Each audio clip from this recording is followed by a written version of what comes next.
A functioning motor has three basic settings: resting, starting, and running under a load. The running of a motor creates heat. For the most part, this heat buildup is harmless, but if the heat reaches high levels, the motor's sensitive functional components are at risk.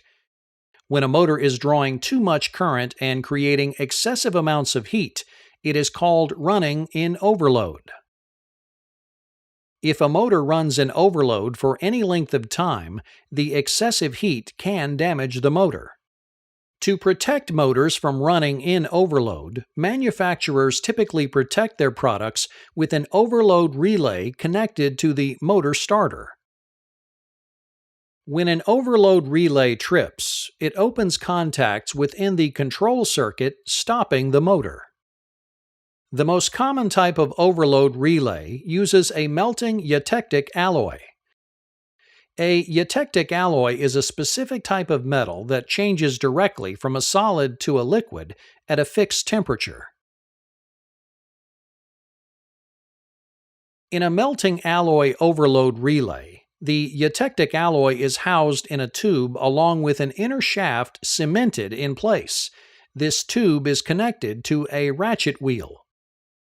The temperature of the alloy is controlled by a heater coil wrapped around the outside of the tube. The heater coil is directly connected to the circuitry of the motor, so when dangerous amounts of current run through the motor, the wire coil will also heat up. When the heater coil gets hot enough to melt the inner eutectic alloy, it indicates that the motor has reached a dangerous overload threshold. At the elevated temperature, the alloy will instantly turn from a solid to a liquid, allowing the inner ratchet shaft to turn freely. When the wheel turns, it releases a pawl previously engaged in one of the cogs of the ratchet wheel. This pawl is connected to a spring-loaded contact fixture, such that when the pawl trips, the contacts automatically open and stops the current flowing to the motor starter. The spring-loaded contact fixture also includes a reset button so that when the eutectic alloy cools and cements the ratchet in place, the contacts can be closed by re-engaging the pawl in a cog and compressing the spring. Another important part of motor electronics is forward and reverse circuitry. Here is an example of the circuitry for a forward and reverse three-phase motor.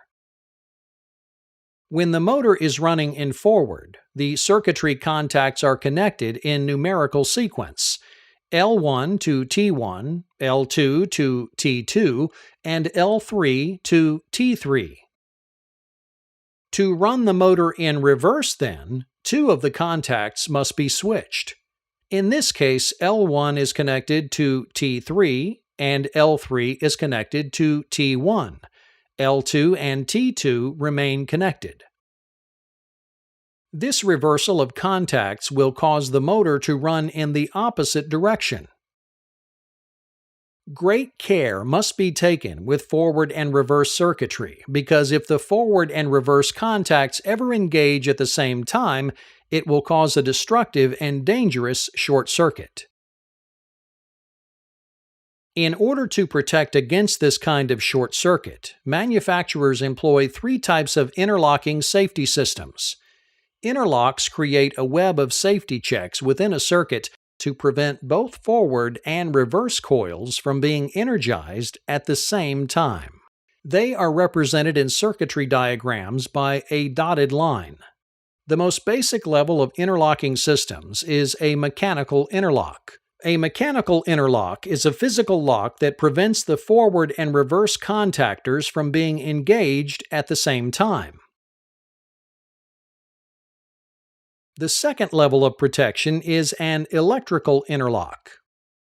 An electrical interlock works by using normally closed auxiliary contacts within the opposite circuitry, so that when the forward button is pushed, there is a check to make sure no current is running through the reverse circuitry. The same is true when the reverse button is pushed. The final level of protection is the push-button interlock. This interlocking system works by physically opening the button contact within the opposing circuit. This way, if for some reason both buttons get pushed, then no current will flow at all.